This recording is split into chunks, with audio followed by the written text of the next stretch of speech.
Boa noite, minha gente. Vamos lá, vou mandar um convite para a Evelyn. De qualquer maneira, vamos ver se ela também já entra.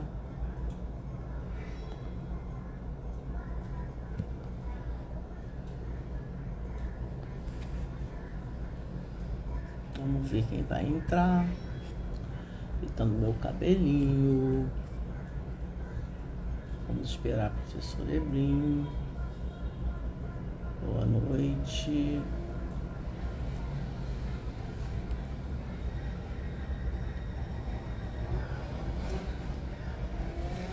Noite, minha gente, esperando a professora Evelyn pra gente fazer o testezinho e já começar a nossa livezinha, nossa bela live.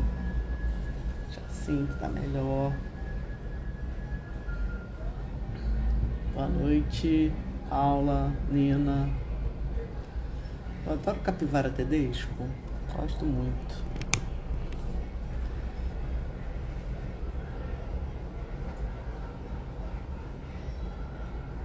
Vamos ver. A Evelyn entrou. Agora, Evelyn, você pede para participar da live, por favor. Capivara é Nina. É bonito, né? Capivara tedesco, adoro.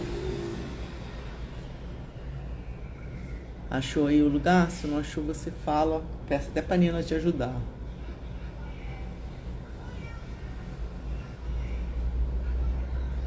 Eu mandei um convite, mas os convites não estão chegando.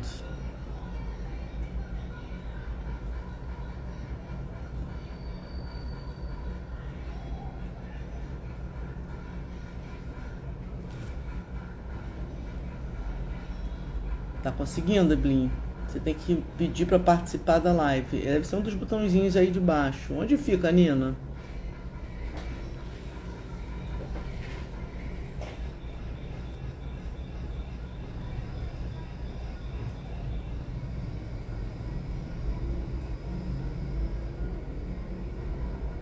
Eu tento adicionar, mas eu não consigo. Oi. Você viu onde é? Tem um lugarzinho que você, tá vendo? Pede para participar. Você achou aí na sua live?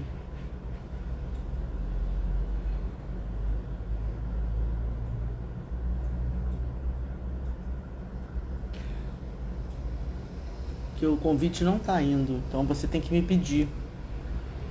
Eu acho que embaixo aqui, no meu, aparece uma câmerazinha com mais. Que é onde eu aceito as pessoas que...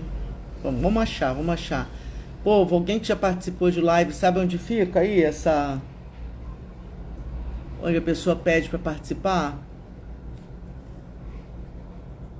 Vamos achar, porque eu mandei o convite e nada adiantou, me ignorou solenemente. Tá convidada, entendeu? Mas ele não tá... Peraí. Tá, vamos ver com Nina, peraí. Nina já entrou, Kate. Ó, Nina tá falando que tem um símbolo de mais do lado do chat aí. Vê se você acha, Evelyn.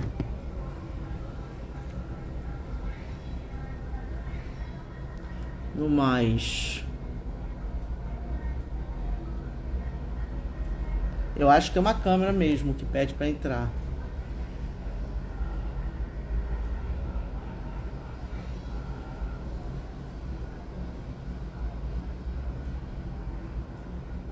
Vai dar certo, vai dar certo, vai dar certo.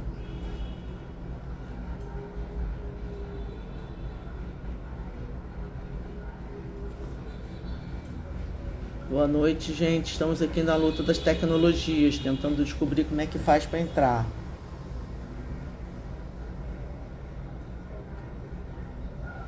Ah, parece que conseguiu, muito bem. Na imagem, no áudio.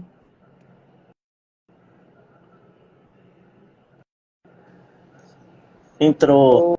Oi. Deu certo, deu certo. Eu só consegui pelo celular, pelo eu computador, tô no deve celular ser e eu outra não coisa. sei. Eu não sei fazer de outra forma, assim. Também tô aqui no celular. Eu sou ignorante um negócio desse. Tava até nervosa já. Fica não, fica não. O áudio só tá um pouquinho baixo. Vamos tentar ver se a gente consegue melhorar um pouco. Vê se melhorou agora. Melhorou? Não. Pra mim tá um pouco baixo. Deixa o Melhorou? pessoal falar. Gente, o que vocês estão achando do áudio?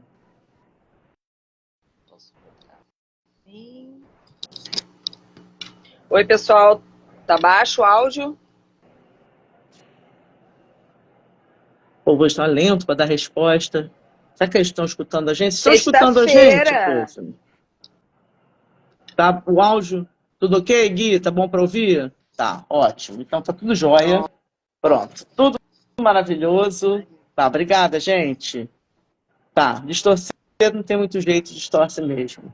Gente, então vou começar aqui dando boa noite para todo mundo presente, agradecendo muito a professora Evelyn que está aqui numa sexta-feira, 19 horas, depois de uma semana de muito movimento de greve, e explicando para quem está chegando a primeira vez, esse é o projeto Acende a Luta, que é um projeto de extensão do curso de estudo de mídia, que eu estou realizando junto com alunos, né? Qual é a proposta do projeto? Através das disciplinas de estudo de mídia, das optativas. Semestre passado fizemos com mídia e cidadania, esse semestre estamos fazendo com mídia e práticas participativas. O objetivo é construir memória dos movimentos das lutas sociais que ocorrem em Niterói. E aí, neste semestre, a turma escolheu, como um dos focos, né, do seu trabalho, que é a turma que escolhe tudo, né, fazer sobre a greve de 2024, meio, né, construir a memória desse movimento que está acontecendo nesse momento. E como parte dessa construção de memória, eu propus, eles acharam legal a gente estar fazendo essas lives semanais, como atividade de greve, com ex-presidentes da DUF, né, da Associação de Docentes da UF, para contar um pouco da sua história pessoal e trajetória acadêmica, militante, e do seu mandato, né, para a gente tentar entender um pouco esse processo das greves também. E essas lives ficam gravadas, de maneira que elas também ficam como memória dentro do projeto, para quem depois for estudar, for trabalhar, tem aí o material pronto para isso, né? E aí a gente já fez a primeira live com a professora Marina Tedesco, depois com a professora Kate Lane.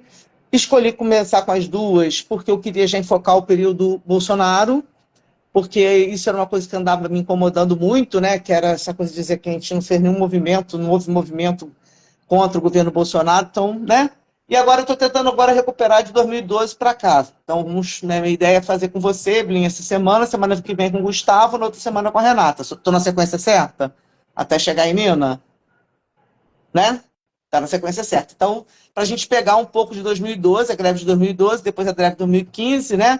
E o movimento da ocupação, enfim, esse processo. Então, para começar, já te agradecendo muito, eu queria te pedir para você falar um pouco de você, se apresentar, como é que foi sua entrada na UF, sua entrada na vida acadêmica, e um pouco como é que você foi se aproximando do movimento, né, de ativismo ou estudantil, docente, enfim, sua trajetória. Seja muito bem-vindo. Estou muito feliz de você estar aqui. Eu que agradeço esse convite, muito obrigada. Estou muito feliz de estar aqui também. Parabenizar pelo projeto. Hoje até me perguntaram, porque eu divulguei no meu Instagram, né? Eu sou ruim para essas coisas, mas aí como você tinha me mandado no Zap, eu consegui de compartilhar. Aí um militante falou assim, que projeto é esse? Aí eu expliquei e falei, nossa, que legal, não conhecia. Enfim, então parabenizar pelo projeto. Obrigado. Aí. Ele é novinho, ele começou no semestre passado, só um esclarecimento. A gente começou no semestre passado, foi o primeiro, a gente está no segundo semestre dele. Ele é mirinzinho, está engatinhando ainda. Que legal, Ana. Então, falar um pouquinho dessa minha trajetória, né? Eu nasci no Rio, mas eu mudei para Minas, pequena.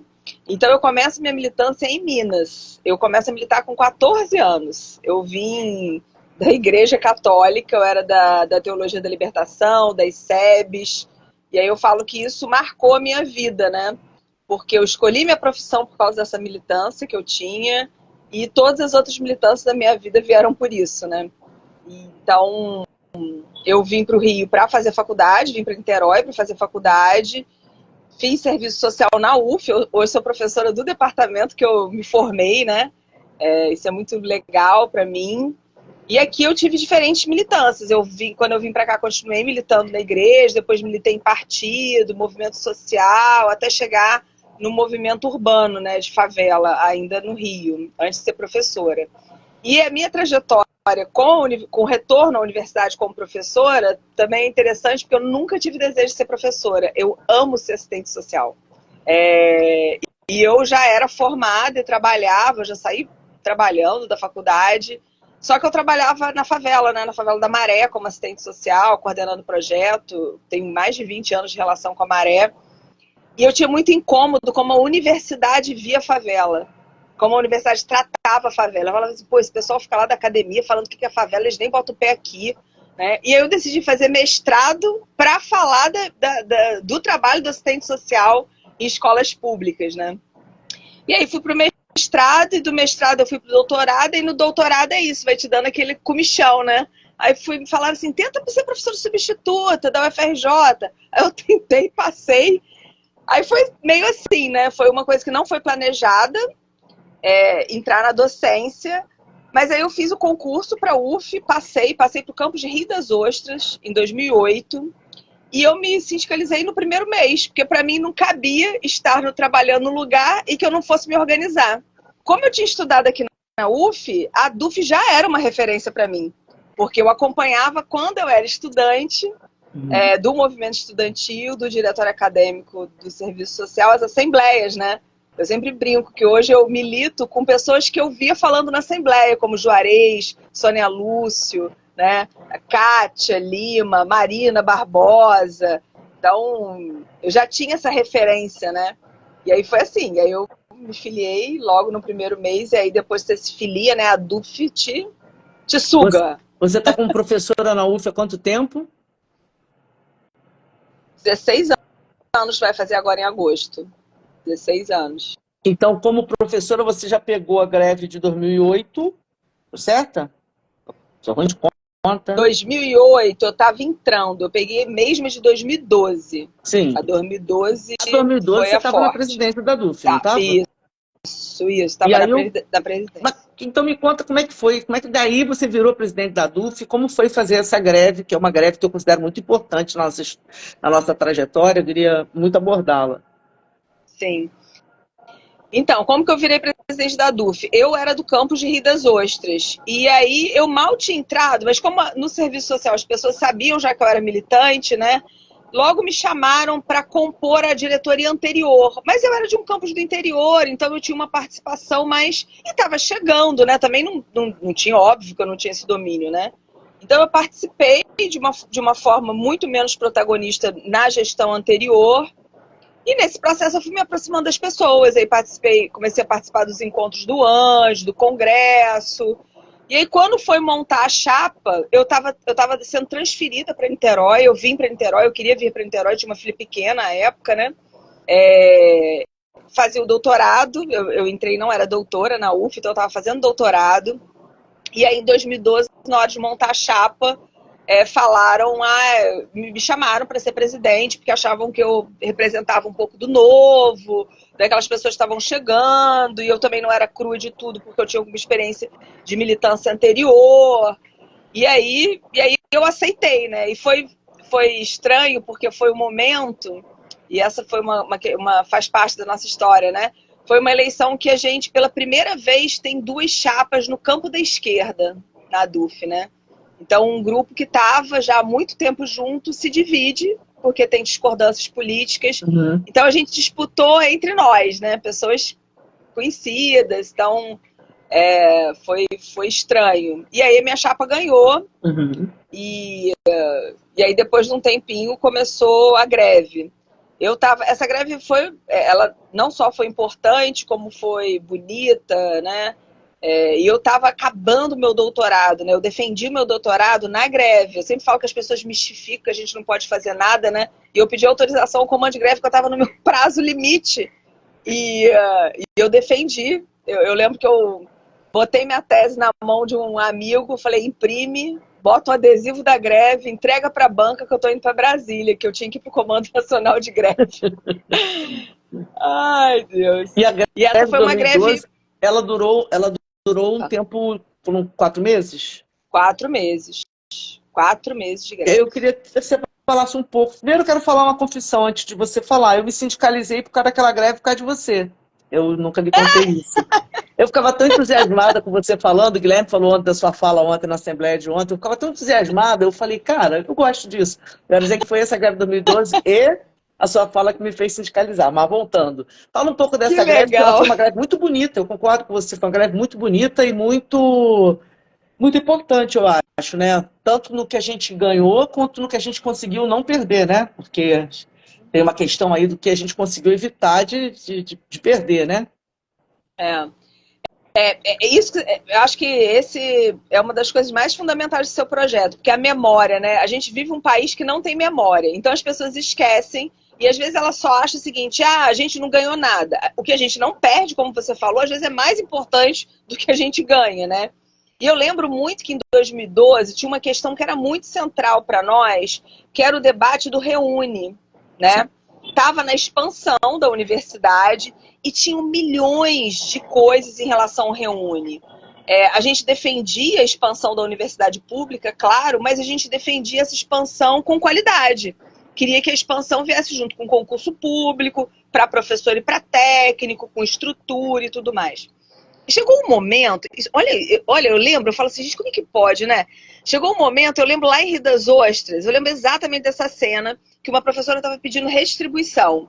E o departamento, que era um departamento interdisciplinar, não aprovou a redistribuição dela, porque dizia o seguinte, que ela era uma professora efetiva e que a vaga que viria era uma vaga de reúne, e que vaga de reúne não era efetivo. Olha que loucura, né? As pessoas hoje nem têm memória disso. Isso, por exemplo, foi um ganho central daquela Sim, greve que ninguém nem fala, entendeu? sim. Para tirar da sala esse bode de que os professores que entraram no Reúne não eram professores efetivos. Olha que loucura, né? E ao mesmo tempo é isso, a gente tinha, e talvez ela tenha sido bonita e importante por isso, porque a gente tinha muitos professores recém-ingressos na universidade Sim. que estavam cheios de ânimos, né? Pô, vem de uma trajetória de escola privada, de faculdade privada, que se dá 30 aulas, né? Ganha mal, não tem estabilidade, não pode fazer pesquisa, não pode fazer extensão. Aí você entra na universidade e, pô, aí não tem estrutura, aí, né? Então foi uma greve que a gente teve muito professor novo junto. Esse eu acho que foi o maior e melhor saldo daquela greve. Quanta gente que a gente trouxe, sabe, para militância. Muita gente, né? Então acho que renova os quadros, renova a areja, traz gente.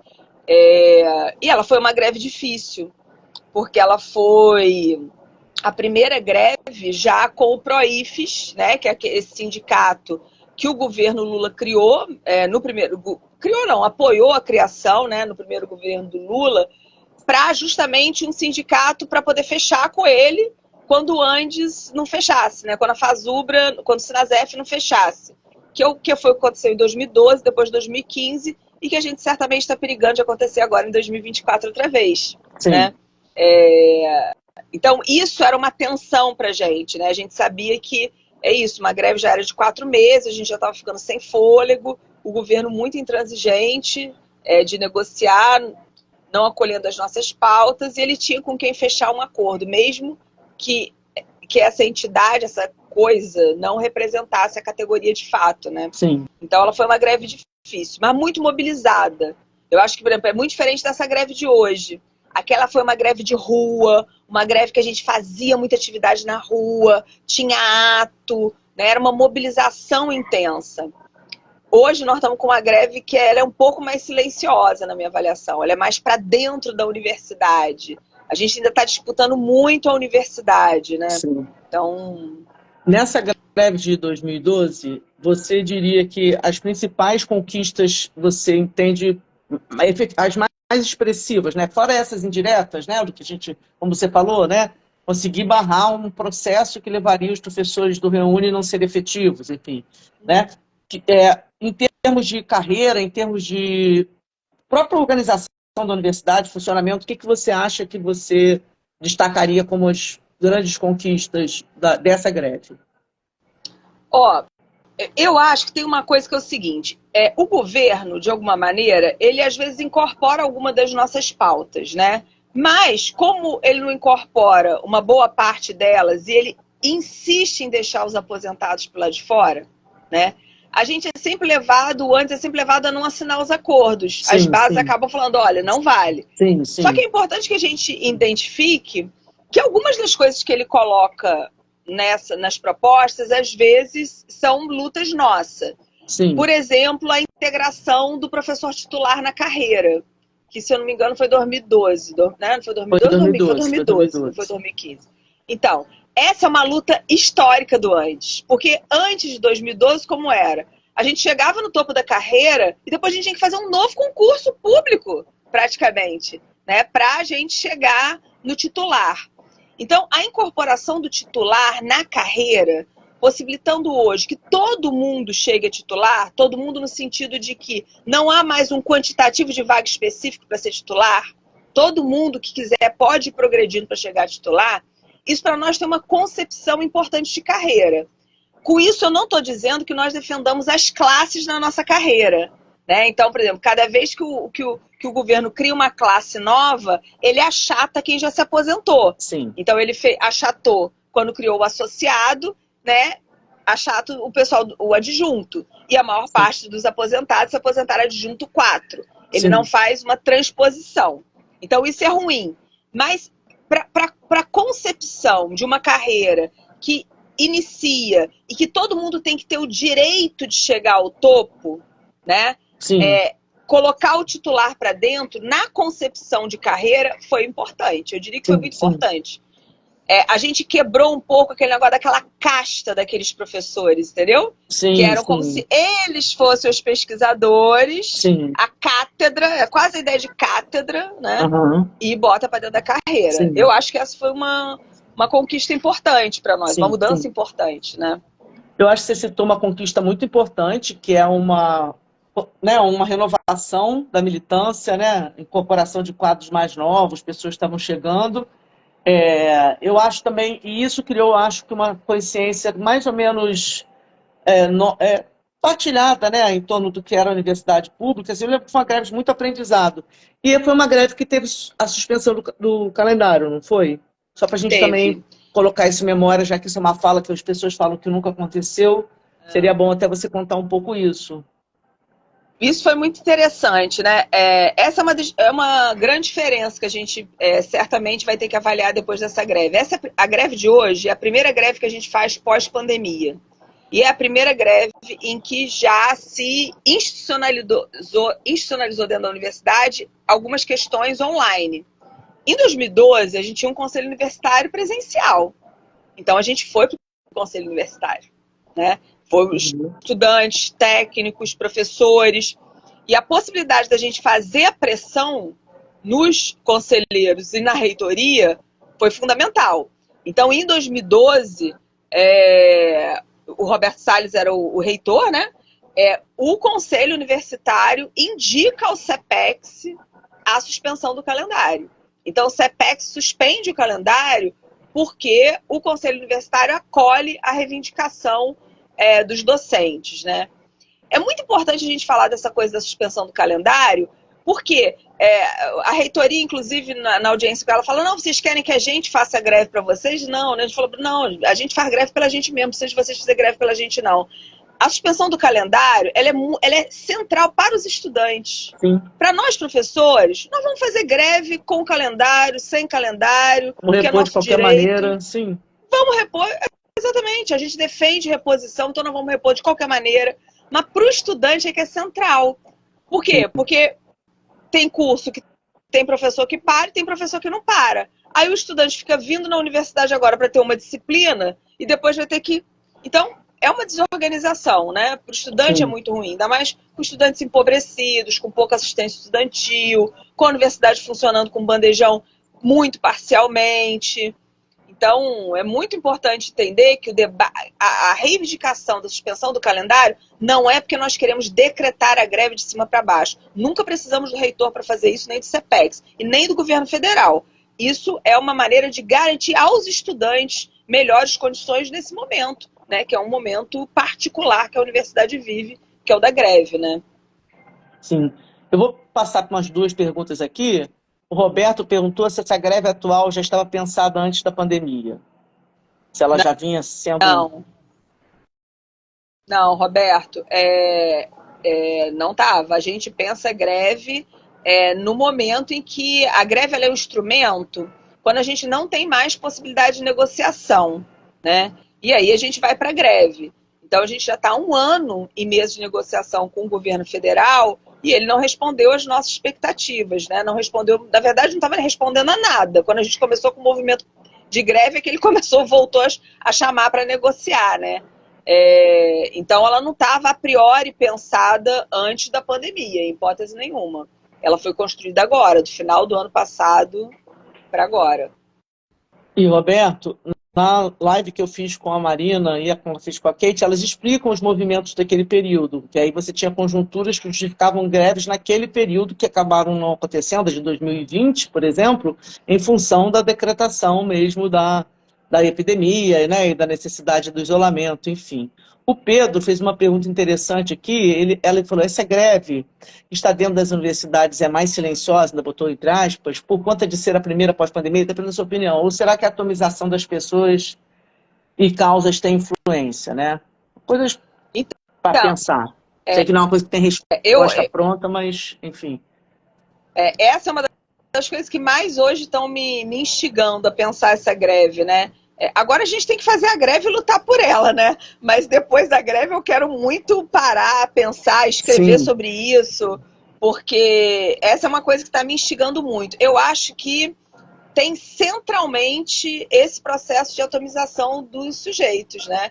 É o neoliberalismo em última potência, o individualismo em última potência.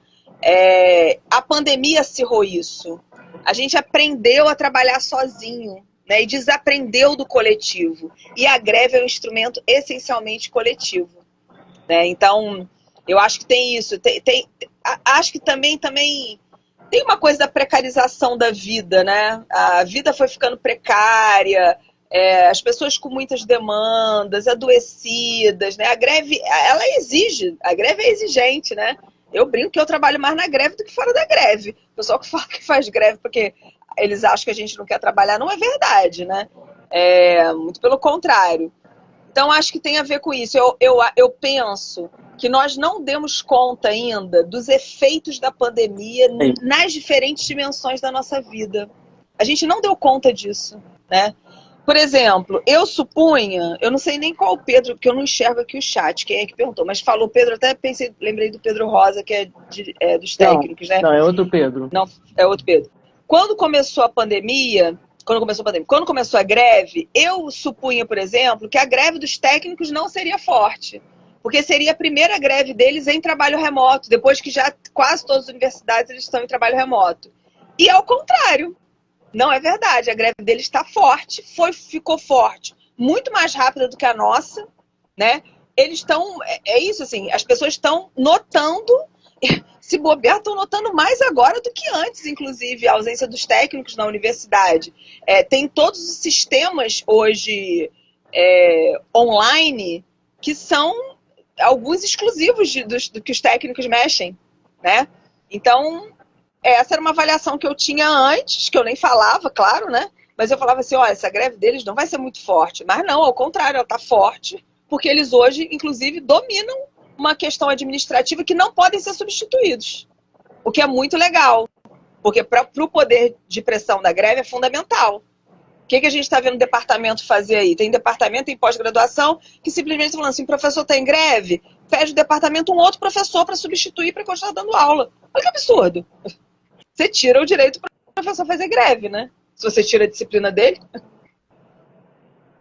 Então, acho que tem isso. A gente não tinha dimensão dos efeitos da pandemia, da tecnologia. Ontem, na atividade que a gente fez pós-assembleia, a gente fez uma atividade muito bonita, mas eram poucos alunos, né? Foi bem, bem bonita mesmo. E aí a gente teve uma discussão exatamente sobre a universidade como utopia, como distopia, como, né, futuro imaginado. Foi muito bonito. Eu falei dessa minha inquietude, né? Com essa diminuição da presença dos alunos nas atividades, por exemplo, né, no engajamento. E aí a Vitória, que estava participando, uma aluna, vou citar, ela foi para casa depois, ficou me mandando áudio, assim, estou no elevador, fiquei pensando. tomei banho, fiquei pensando. Ela me deu algumas respostas que são interessantes para pensar, além dessa questão da atomização. Ela falou um pouco da evitação de tudo que entristece. Eu achei uma explicação interessante, porque penso em nós também, né? De uma dificuldade que se tem hoje de lidar com situações que são entristecedoras, adoecedoras. Então, é uma evitação mesmo, evitar entrar em contato direto com isso.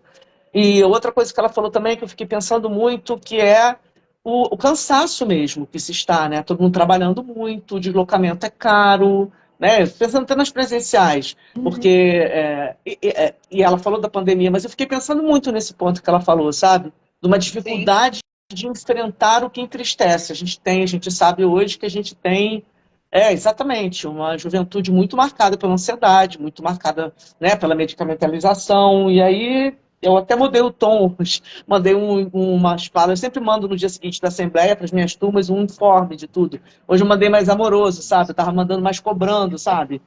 Eu fiquei pensando no que ela falou no retorno, né? Talvez, Aham. acho que a Evelyn falou uma coisa muito importante. Agora é fazer greve, mas depois é uma coisa para se pensar muito. Por que que essa greve... Eu hoje também tive uma conversa com a minha ex-sogra, que foi militante na época da ditadura e foi, né, foi exilada e tal. E ela me mandou uma mensagem me falando, é uma vergonha você estar fazendo greve agora. Aí eu mandei uns 4 áudios revoltados para ela e tal. E ela respondeu depois, ela viu que eu tinha mexido no calo, ela falou, Ana, depois a gente vai sentar e conversar, eu acho que eu estou entendendo uma coisa que eu não estava entendendo, que para mim o meu movimento era da rua, vocês estão fazendo um movimento mais intelectualizado, mais fechado, mais voltado para dentro da universidade. É interessante esse retorno para a gente pensar, sabe? É isso, essa Sim. percepção. A gente está pensando muito nos... Você ontem falou uma expressão muito importante, né? Como a greve é um xadrez semanal, né? Só que ele era um xadrez semanal mais, sei lá, mais bagunçado, né? A gente tava mais e agora ele está bem xadrez mesmo, né? Tá todo mundo bem pensando para onde anda. Então acho que tem uma Lorena chorando, tem uma dimensão que é nova, eu acho mesmo, sabe? Que todo mundo está É. tendo que aprender novamente. A pandemia teve um efeito grande, o governo Bolsonaro teve um efeito grande. Como é que a gente dá os passos, né? Lorena fez um depoimento antes de voltar para você, importante aqui, que Lorena é uma aluna de estudos de mídia que mora fora. Então ela tinha avisado que ia voltar para casa com a greve e ela está levando falta nas matérias que estão continuando. Isso é uma situação. Outra situação complicada da suspensão do calendário é que mesmo que a gente retorne, eu tento explicar isso para os alunos, né? Mesmo que a gente docente retorne, os servidores técnicos administrativos estão em greve. Vamos continuar sem biblioteca, sem bandejão funcionando plenamente. Então, assim, não adianta achar que é uma coisa que se resolve com a gente voltando, né? Isso não vai ser a questão. Enfim, estou comentando aqui, É. mas vou voltar para ti. Aí depois da greve, aí em 2012, eu queria Deixa eu também falar que mais você uma pode falar o que você coisa, quiser. que eu acho também que é diferente, que eu acho que é uma coisa também que a gente tem que pensar depois da greve. A última greve que nós fizemos foi em 2015. Ou seja, 9 anos. Só que, veja, em 2012, a gente começa as cotas das universidades federais, de forma organizada. E eu acho que aí tem um diferencial. Por quê? Porque, ainda bem, essa universidade está mais popular. Só que isso exige uma outra política de assistência estudantil. Sim, A universidade mais elitizada, ela até poderia facilitar, os alunos talvez tivessem mais facilidade, inclusive para estar presente nas atividades, entendeu? sim, Hoje, por exemplo, eu vejo no meu curso de serviço social, eles não podem vir se não tiver sim, bandejão, porque eles não têm onde comer, sim. entende? Pode ser que para engenharia não faça diferença o bandejão. Pode ser que para medicina não faça diferença. Mas essas pessoas nunca pararam, nem agora e nem antes, entendeu? E para aqueles que paravam mais, que construíam de forma mais entusiasta a greve com a gente, faz diferença. Hoje são alunos mais trabalhadores, mais populares, né? Sim, Ainda bem que a sim, sim, universidade. Essa semana eu fiz uma atividade de greve lá na minha escola, e eu olhando para eles, eu falei assim: olha, eu estudei nessa escola, e ela não era negra como ela é hoje.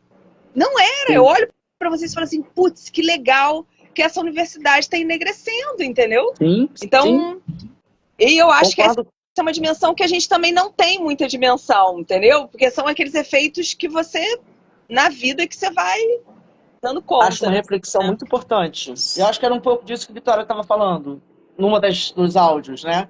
Que tem um aluno que tem um outro perfil hoje, que não é aquele aluno que tinha aquele tempo livre que meus alunos de 2012 tinham. É bem diferente mesmo. O que bom, né? Não, É, não é bom esse aluno ter que trabalhar tanto e não estar em condição. Eu acho que você toca isso. no ponto central. Que bom que a universidade está se abrindo, né? Se expandindo, se popularizando, mas isso coloca muito fortemente a necessidade de políticas de assistência de verdade, né? Mais fortemente. Bom, antes de. Eu Exatamente. já ia te falar para a gente seguir, mas eu vou, já que o Roberto colocou uma questão aqui que eu acho importante esclarecer. O Pedro já deu um esclarecido, mas é importante, que ele está falando que a greve agora foi dificultada pela tragédia no Sul. Que o governo, né, pode dizer que as reivindicações, né, não caberiam agora, porque você teria que centralizar, como o Roberto está falando, os recursos. E eu queria que você esclarecesse isso também, Blin, porque isso é uma coisa que o senso comum repete e é importante a gente esclarecer. Não, então, são lugares totalmente diferentes que vem o recurso. Não adianta a gente não fazer greve e não adianta a gente. Se a gente falasse assim, vou abrir mão do recurso para a UF, não vai poder ir para outro lugar, entendeu? Porque tem rubricas, o governo não mexe com o orçamento igual a gente mexe no nosso orçamento doméstico, né? Ah, esse mês a minha luz foi menor, então eu posso pegar isso que sobrou da minha luz, que eu pagaria e vou pagar o gás. Vou comprar um gás a mais. Não é assim no governo. Por quê? Porque existe um planejamento que é feito, aprovado no Congresso Nacional, inclusive, de um orçamento. E esse, inclusive, é uma das justificativas para o governo falar que não tem dinheiro para dar reajuste para o servidor público, porque ele diz que não tem de onde tirar. Aí a gente faz o debate com eles. Como assim não tem de onde tirar? Se tem verba, 50 bilhões para as emendas parlamentares. Tire das emendas parlamentares, por exemplo, para dar para o Sul. 50 bilhões dá para ajudar muito o Sul do país, que necessita, que precisa toda a solidariedade ao povo, né, do Sul, mas as universidades também precisam ser estruturadas. Porque mesmo se a gente parasse a greve hoje, né, hoje no comando de greve estava falando isso. Se a gente parasse hoje a greve, em setembro, o reitor da UF falou que a universidade não tem condições de funcionar. Então, depende do nosso desejo, entendeu? A universidade não tem dinheiro para funcionar até o final de 2004. O governo vai ter que arrumar dinheiro. Aí a gente vai ver qual é a prioridade. A prioridade é pagar juro da dívida? A prioridade é pagar, destinar esses recursos, o recurso secreto para as emendas parlamentares? Aí é uma questão de prioridade, entendeu? Então, não dá para falar assim, olha, não vai botar na política pública de educação para... Até porque, veja, olha a contradição. O que está acontecendo no Sul? Está acontecendo no Sul uma catástrofe ambiental produzida pela lógica destrutiva do capital. Quem tem condições de produzir conhecimento, por exemplo, para a gente construir cidades mais inteligentes? Quem produz conhecimento? Quem faz pesquisa? A universidade pública, né? Então, algumas cidades vão ter que ser reconstruídas. Nós não temos no Brasil ainda uma cidade que, por exemplo, ela tenha um chão que seja aquele chão que suga a água, como nós temos em alguns países fora. Isso se chama pesquisa, isso é ciência. E quem produz ciência e quem faz pesquisa é a universidade pública. Então não adianta tirar para a gente, porque a gente vai ajudar a pensar as soluções para essa sociedade, né? Bom, você então, a partir de 2012, passou pela greve de 2015, se você quiser também fazer um balanço, depois das ocupações de 2016, aí você já estava numa, né, você já tinha experiência da greve de 2012, dá para a gente fazer uma comparação, o que você achou em relação a 2012? Então, a greve de 2015, ela também foi uma greve muito forte, né? Muito boa, muito... Aí isso, eu já estava mais experiente, né? Então eu acabei fazendo muitas atividades nacionalmente, né? Eu lembro que em 2015 a gente ocupou o gabinete do ministro da Educação, a gente estava mais ousado, fechou várias vezes o antigo Ministério do Planejamento, né? Enfim, então tinham várias. Você vai acumulando, vai experiência. E aí foi engraçado, porque era justamente isso. Aquela geração nova que estava pegando 2012 como primeira greve, em 2015 já estava mais mais robusta, né? E aí acho que fez com mais ânimo a greve. Então 2015 acho que foi uma greve também forte, animada, de muita rua, de muita criatividade, né? Sim, Acho que teve muita criatividade na greve de 2015, sim. atos criativos, né? Muita Acho que foi em 2015 performance, que teve teve, aquele né? namoro, muita Flash performance, mob. Eu exatamente. lembro que foi uma greve bem de Isso, ataque, vamos chamar assim, né? Uma greve de chegar de uns é, lugares. A gente fez atividade em Campo São Bento, muita atividade na Araribóia. Eu lembro que em Niterói era muita atividade, sim. exato, exatamente. E, e é isso. Agora, eu acho que esse período 2013, 2015, eu acho que ele é um período em aberto para nós ainda da esquerda. Em aberto no sentido de nós temos diferença na leitura desse período, né? Sim, Acho que algumas coisas a gente não conseguiu ler à época. Eu acho que tem algumas coisas que a gente não consegue ainda hoje ler.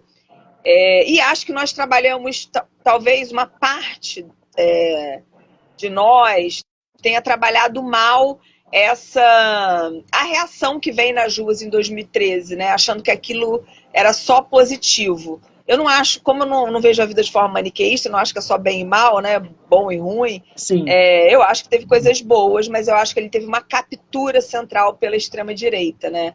E aí eu acho que dali a gente vai tendo estofo a extrema direita até chegar no golpe de 2016, né? E tudo mais.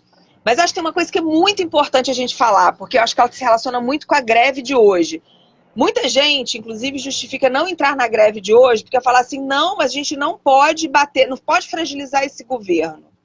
Porque olha a extrema-direita aí. Ó, primeiro, é verdade que a extrema-direita está aí, ela não acabou. Nós derrotamos ela parcialmente nas urnas. Porque nem foi totalmente nas urnas. Porque a gente tirou o Bolsonaro, mas o Congresso Nacional é uma vergonha nacional também, né? De tanta extrema-direita que tem ali. Então, ela não está derrotada a extrema-direita, ela está aí, viva, animada. Só que é uma leitura, na minha avaliação, equivocada, achar que a gente protege um governo de frente ampla ficando quieto. Nós não, Sim. ficando quieto, nós não vamos proteger, né? Nós vamos proteger o governo, nós vamos ajudar, inclusive, muito mais esse governo, se a gente falar para ele, olha, você tem na nossa base a força para disputar com o Centrão. Chega do Centrão fazendo populismo com dinheiro público, né? Sim. Então, é inverter a lógica. Não somos nós que vamos fragilizar o governo. O governo já é frágil porque ele entra com uma frente amplíssima. E se a gente não fortalecer uma perspectiva progressista desse governo, ele vai ser o pior governo, pior do que os outros, né, de conciliação de classe. Uhum. Então, eu acho que é tarefa nossa ajudar a falar o seguinte, olha, direita, extrema direita, não se anima muito não acha que vocês vão voltar a toda, porque não vai ser assim, nós estamos aqui para defender a educação pública sim, o sistema único de saúde e por aí vai. Então são leituras diferentes, né, que a gente Sim. faz. Eu participei de uma atividade em que você foi convidada a fazer a fala, né, sobre a precarização do nosso trabalho, né? E como docente, para a precarização em termos geral na universidade. Nesses anos todos que você está, como é que você... Eu sei que eu te ouvi, mas eu queria aqui também ficar registrado, como que você percebe isso, né, em relação a essa precarização do trabalho? Então, são muitas camadas, eu acho aí, né? Eu acho que tem uma primeira questão central é que nós estamos cada vez mais cobrados na nossa carreira. Não tem nenhum funcionário público que seja mais avaliado que nós professores. Nenhum. De 2 em 2 anos nós temos que ser avaliados, porque para a gente progredir na carreira. E as métricas para essa progressão, elas são cada vez mais rígidas, né? Só que nós não temos estrutura para acompanhar essa rigidez. Então nós somos e isso é. Nós somos levados a gastar do nosso dinheiro, o dinheiro que era para eu viajar com a minha Pode família, voltar um comer, pouquinho? pagar. Pode voltar um pouquinho, que Ah, deu posso. uma travada. Nós somos levados, né, a usar o nosso salário, que deveria ser um salário para eu gastar com as minhas questões privadas exclusivamente, pagar minha luz, o meu aluguel, viajar com a minha família, ir no restaurante, pra praia, fazer o que eu quisesse com ele, né? Jogar pela janela se eu quisesse. Nós somos levados a gastar o nosso dinheiro, que deveria ser só nosso, para garantir a execução do nosso trabalho. Sim. Efetivamente, hoje é isso. A sua internet aí na sua casa, quem está pagando agora? Você. A minha internet aqui na minha casa, quem está pagando? Eu. Não é isso? Sim. Sim. Então, porque a universidade não nos dá estrutura. Só que como nós somos muito cobrados para progredir, porque nós somos avaliados de 2 em 2 anos, a gente tem que para progredir, tem que produzir. E para produzir, a gente tem que tirar do nosso bolso. Então, eu faço uma extensão que eu amo e uma pesquisa que eu amo na Maré, mas eu vou com o meu carro, com a minha gasolina. Eu levo o carro, porque eu não posso deixar o aluno entrar sozinho na favela, né? Então, que legal o projeto da Eblin. Todo mundo fala, que legal, mas é feito com o meu salário, né? Sim. Então, isso as pessoas têm que entender. Então, nesse sentido, a obrigação da nossa produtividade, que alguns levam a um produtivismo sem sentido, que eu acho ruim, mas até a nossa produtividade é feita hoje com o nosso salário. Quem vai para congresso pago pela universidade? Quase ninguém consegue. Quase ninguém. Né? Eu, ano passado, fui para um seminário internacional, nem lembro onde, no Chile.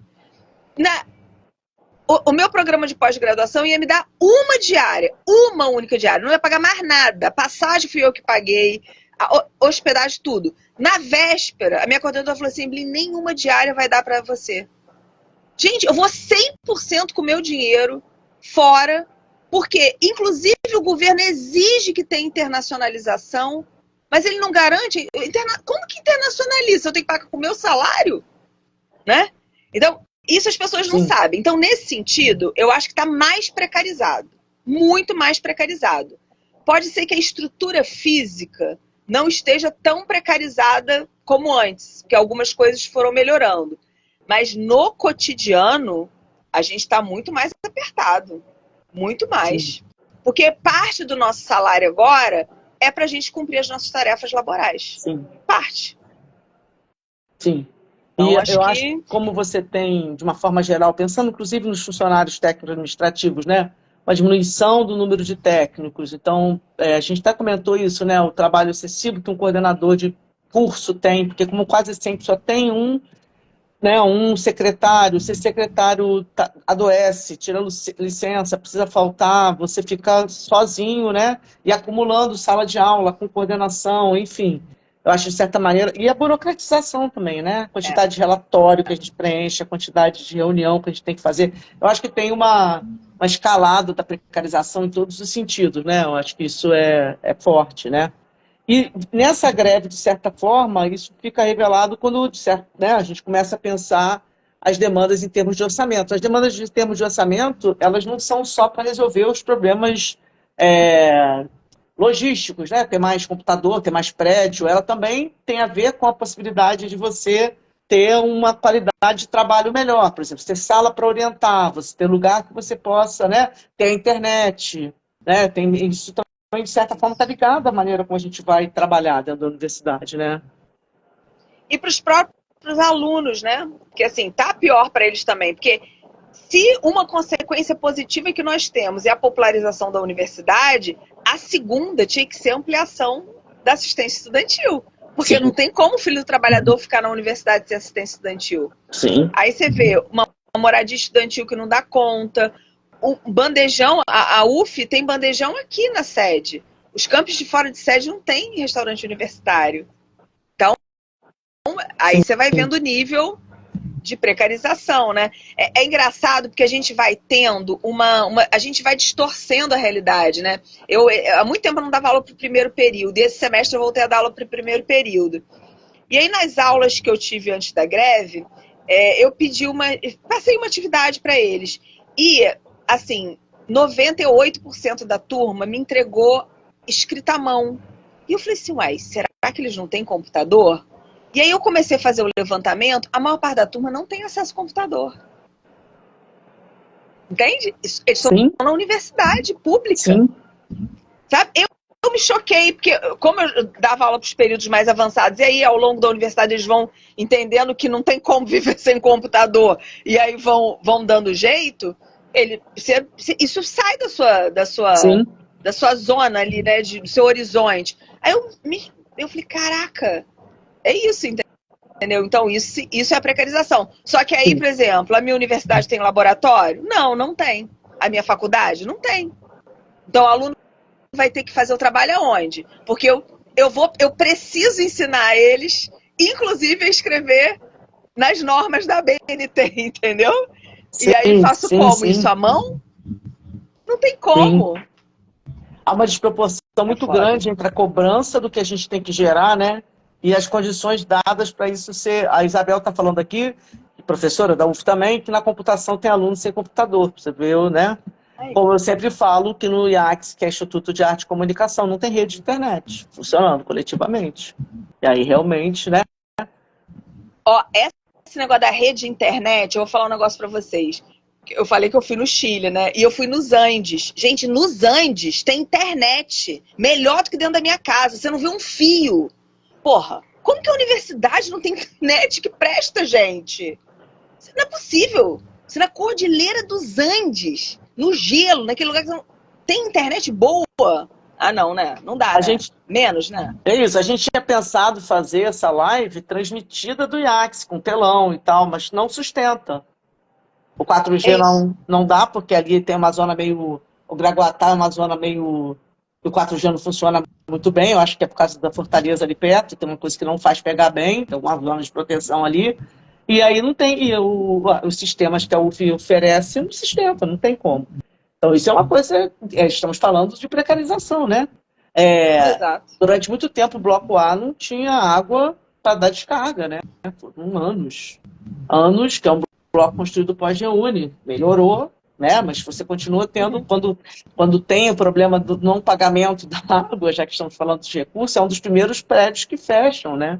Porque ele depende muito dessa água externa. Enfim, bom, a questão da greve atual, para a gente voltar aí ao tema, você com essa experiência sua agora, o que você está achando nesse momento do movimento em relação à resposta do governo, à configuração nacional dessa greve, para a gente tirar um pouco da UF, né? Que tem também uma coisa importante as pessoas entenderem, né? Que são 50 unidades em greve, enfim, né? Então você tem uma dimensão nacional, ela não é uma greve local. Você falou isso também, né? Na sua fala ontem, né? Não é uma questão local, não é um problema da UF, é um problema nacional, né?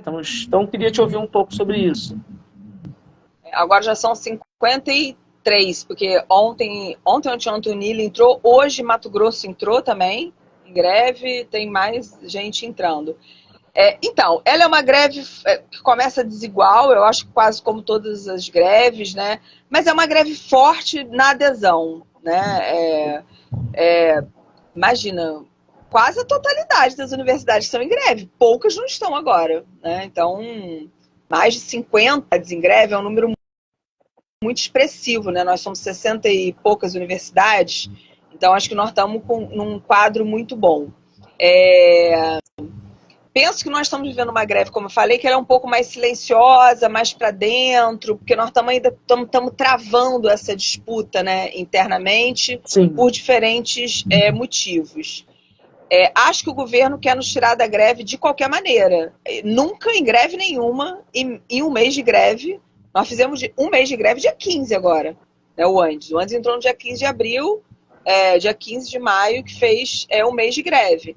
E o governo já fala que vai acabar a negociação. Um mês de greve já vai acabar a negociação? Né? Nós adoraríamos resolver em um mês de greve. Só que para isso tem que ter proposta. Eu adoraria resolver em uma semana, inclusive, né? Para não ter, para acabar a greve, mas tem que ter proposta decente, né, do governo.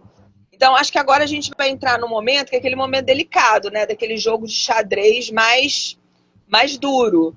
Por quê? Porque a gente sabe que tem uma entidade pelega que vai assinar qualquer coisa, porque nem Hoje o consultas PROECIS básicas, né, representa quantas universidades, Evelyn?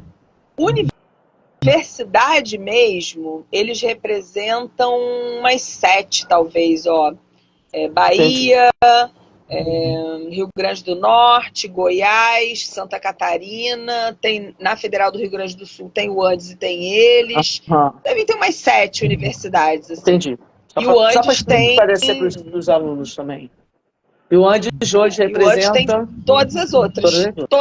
Bem, entre estaduais e municipais e federais são mais de 100 seções sindicais. Mas nas federais nós representamos todas as outras. Sim. Nós representamos 60 e eles 9. Entendi. Tipo isso, entendeu? Nós 60 eles 9.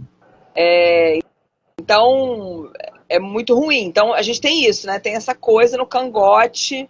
É ruim a forma que o governo também está colocando de lidar, né? Ou é isso, ou não é nada, e vou assinar com quem vier. Vou assinar com quem vier, mesmo que eu não represente a categoria. Né? É pouco democrático, no mínimo. Para o governo que se reivindica democrático, né? Um governo que, inclusive, nós levantamos a bandeira em nome da democracia de elegê-lo, né? Contra o Bolsonaro. Aí esse governo fala que não acabou, né? Acabou o jogo, vai tirar a bola do campo. Então, acho ruim. Acho que está uma greve forte, mas a gente vai entrar num momento decisivo. Apesar de incorporar coisas importantes que nós reivindicamos sempre. Tem coisas importantes. Tem coisas importantes na proposta do governo que são nossas lutas históricas, né? A questão da entrada ali. Então, tem umas coisas que são boas. Diminuir um pouco a distorção. Mas, para mim, particularmente, aí eu não tô falando por ninguém mesmo, né? Porque a gente nem fechou as avaliações ainda no Coma de Greve, vai ter o seminário ainda, né? Sobre carreira, mas eu acho que a grande questão esse ano é os aposentados não terem nada. Isso eu acho muito cruel. Porque os aposentados são os que mais precisam, estão com os salários mais rebaixados, né? Porque não progridem mais, né? Aposentou, parou a progressão, né? Eles não recebem o auxílio alimentação, que nós tivemos um reajuste, que é um reajuste importante, não dá para falar que é ruim, né? Mas, cara, a gente vai sair da greve sem nada para os aposentados, entendeu? Por quem construiu essas universidades, como disse a Nina ontem, eu acho grave demais. Porque é isso, se a gente rifa eles hoje, amanhã os próximos professores vão rifar a gente. Somos nós que estamos Deixa eu explicar rapidamente para quem está aqui. Sim, claro. E você me ajuda a explicar. Gente, é porque os aposentados, o grosso dos aposentados, aposentou antes dessa mudança da entrada da classificação dos associados e dos titulares com progressão de carreira. Então, muitos aposentaram no nível máximo que você tinha, mesmo quando eles tinham 20, 30 anos de carreira, que era adjunto 4. E há uma diferença salarial muito grande do adjunto para o associado. E eles não foram, depois de aposentados, não houve uma progressão, digamos, proporcional, né? Aproximando, né? Então, a média salarial dos aposentados ficou muito baixa. E quando você vai ver como se distribui a proposta do governo em termos de possíveis benefícios, esse meio, onde estão esses adjuntos, né? Ela é muito achatada ainda, né? As pontas vão ter mais ganhos, né, com a proposta do governo, o que não é ruim em si, mas é ruim quando você vai ver a projeção de ganho real para 2026 nessa meiuca aí, onde estão o grosso dos aposentados e a maior parte hoje dos professores, né, na universidade, o ganho é muito pequeno, ou praticamente nenhum, como a Evelyn está falando desse ano, dos aposentados, que praticamente só ganhariam o reajuste do ressarcimento de saúde, né? Seria o único benefício, que é muito pequeno, porque já é uma taxa muito pequena. Estou esclarecendo porque, aliás, hoje as pessoas estavam me perguntando um pouco sobre isso. E, Evelyn, como o nosso tempo aqui já está indo para o final, que essa aqui é uma live que ela fecha na nossa cara, não tem perdão não, ela desliga, entendeu? Depois de um tempo que ela acha que é justo. Eu queria que você falasse um pouco da dimensão do sonho, que eu acho que tem que terminar isso aqui para cima, né? Sim, você é uma mulher que está na luta. Ontem a gente te viu falando, você fez a gente, foi muito emocionante, né? Você fez uma fala muito poderosa, todo mundo estava lá, ficou muito emocionado. Qual é o motor dessa paixão? É uma paixão pela universidade, é uma paixão pela luta, é uma paixão pela utopia, pela crença numa universidade? Enfim, queria te ouvir sobre isso. Acho que é uma paixão pela luta. Eu sempre falo, eu falo assim, ai, na próxima greve eu não vou entrar. Ai, eu vou parar de militar. Ai, eu vou fazer... Eu sempre falo isso comigo mesmo, com a minha família. Não, pode ficar tranquilo, eu não vou assumir mais nada. Não, pode ficar tranquilo. Mas eu sou muito apaixonada. Eu sou apaixonada pela vida. E eu acho que não é possível a gente não se indignar com que as pessoas não tenham uma vida boa. Né? Eu tenho uma vida boa, a minha filha tem todas as possibilidades. Então eu acho que é o mínimo que eu posso fazer é lutar para que todas as pessoas... Eu tenho essa obrigação, eu acho, na vida, né? E é isso, assim, eu tenho muita esperança que pode ser outra coisa. Mas eu não tenho ilusão de que vai ser para eu ver, por exemplo. Entende? Eu não acho que a gente vai ter que vai fazer a revolução agora. Não acho isso. Mas cada vez que eu vejo que alguém se move, sabe? Que alguém sai da sua caixinha, que alguém fala assim, pô, que legal aquilo, que alguém entra na greve. Para mim, ver esses professores novos que estão entrando na greve, para mim isso já... Olhar para aquela mesa ontem, por exemplo, o menino que estava, o menino, tão novo que eu chamei ele de menino, que estava no computador, é um jovem professor, está fazendo a primeira vez a greve dele. Tá ali, para mim, ganhou. Já ganhou a greve, entendeu? Porque é trazer mais gente para essa luta, né? Então, eu sempre me preocupo muito com o saldo político da greve. O saldo material é muito importante, mas o saldo político é aquele que não nos deixa sair arrasado, entendeu? A gente pode até não ganhar materialmente, mas a gente ganha politicamente para continuar na luta, né? Então, eu acredito muito em mudança, muito. Não sei de onde vem isso, mas eu acredito que é possível mudar e eu acredito que nas pequenas mudanças também. Enquanto não tiver a revolução, eu falo isso, pô, ir pra Maré, fazer 20 anos na Maré, mas, cara, quando eu vejo assim, pô, a Maré tem não sei quantos doutores, e, pô, isso pra mim, quando eu vejo uma mulher que eu atendo, que é vítima de violência do Estado, e fala assim, vou fazer serviço social porque eu tô apaixonada na sua profissão. Ganhei um dia pra mim, ganhei um mês, ganhei a vida, entende? Então eu acho que é isso que vale a pena, como que a gente vai fazendo mudança, contribuindo para as pessoas acreditarem, é possível, Sim. Pode não ser para agora, mas é possível. Sim. Muito obrigado, muito bonito. Eu até queria fazer um comentário, só para... Ontem um aluno me falou, não citaria o nome porque ele não me autorizou, e ele veio me agradecer pela live com a Kate, porque eu comentei na live com a Kate, que foi muito bonita, né? Eu comentei sobre essa questão da gente fazer a greve muito pelo que a gente, não só pelo que a gente ganha, mas pelo que ele deixa de perder. E ele falou para a mãe estava querendo entender um pouco a greve, preocupada com ele, aí ele falou para a mãe assistir, e a mãe, quando viu essa parte, falou para ele, agora eu entendi o que é um pouco a greve. Isso é muito bonito, né? Você saber que você está ajudando as pessoas de certa maneira nesse trabalho, nesse processo. Eu penso igual você, cada um que a gente move, cada coisinha faz um efeito muito, muito bonito. Eu tô só fã, tá? Olha, me sindicar, entrei nesse rolo e eu falo a mesma coisa. Não vou me meter, não quero mais, vai tomar meu tempo, não quero. Porque esse é meu sonho, né? Se o pessoal que escreve seus livros enquanto está em greve, é um sonho.